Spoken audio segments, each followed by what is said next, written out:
This is Scott Becker with the Becker Private Equity and Business Podcast. Here are 10 of the stories that we're following today. First, the markets surged forward the last 2 weeks. The NASDAQ is up now almost 33% year to date. The S&P up 15.46 year to date, and the Dow is up a few percent year to date. Second, Bitcoin, which I sold out of last year, is now up 123% or almost 124% year to date. Third, today the market's pointing down. We'll see if it stays that way.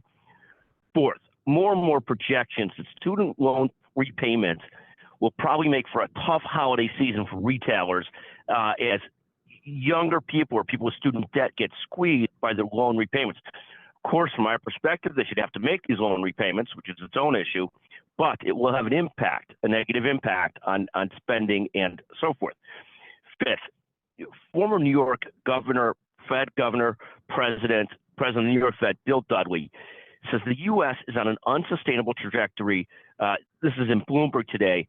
One of every 6 budgeted dollars from the U.S. is now going to payment of interest. Treasury Secretary Janet Yellen has either become more politician than banker or is asleep at the wheel. One of the few, not sure which it is. The debt issue is as big an issue as the country faces, and I know that's hard for people to stomach, but it's a big, big issue. It's like a frog boiling who doesn't know that it's boiled until it's already too late. Sixth, better news, Apple, for all its challenges, is still at 44% almost year to date. One of our kids got the new iPhone, and we'll see how that goes. I do love the fact that they've moved towards USB-C chargers.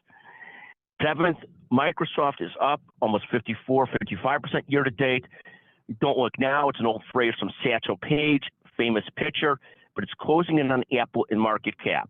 Eighth, speaking of market cap, we've got a separate podcast on the 10 largest U.S. firms by market cap, but here's the top 3. Apple at $2.9 trillion, Microsoft at $2.75 trillion, and Alphabet Google at almost $1.7 trillion. We'll go through those later in terms of who else is involved in the top 10 market cap firms. We'll have a separate podcast on that.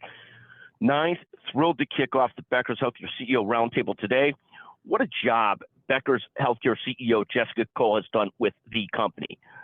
10th, we've got a separate list on LinkedIn as the 30 most listened to guest on the Becker Private Equity Podcast. I'll just give you the top 5 really quickly here. 1 and 2 are from RSM, the brilliant consulting and accounting firm, Rick Kess and Matt Wolf. Number 3 is Julie Yu, brilliant investor from Andreessen Horowitz. Number 4, Nicholas Scholl, courtesy of David Scholl, president or part of the Gator Student Investment Fund. And 5th is brilliant litigator and partner McGuire Woods, David Pivnik. Lots of other great names in the top 30. Anthony Scaramucci, Skybridge, some other great people, Nancy Temple, John Savola, some of my law school classmates, and a heck of a lot of other people as well. Thank you for listening to this version of the Becker Private Equity Podcast. If you have a comment or a suggestion for a topic, feel free to text me, 773-766-5322. Thank you very much.